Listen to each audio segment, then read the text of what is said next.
Hi guys, welcome back to a new episode of Apps Academy. Today in this video, I'm going to show you how you can change your password on your Western Union's account.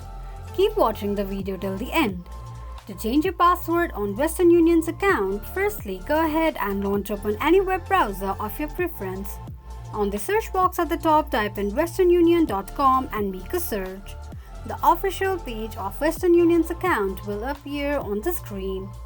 Log into your account using your login credentials and the home page of Western Union's account will appear on the screen. Click on menu icon at the top right corner of the page. From the drop down, click on your profile name.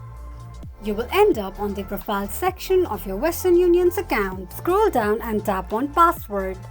Enter your old password, create a new password and confirm your new password by re-entering it and then tap on save. Click on an eye icon to check if you have entered your password correctly or not.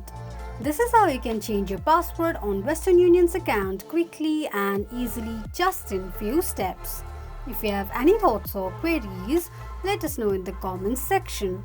Don't forget to subscribe to our channel. Also press the notification bell icon so that YouTube will notify you whenever we post a new video. I hope this video was helpful to you. Thank you so much for watching.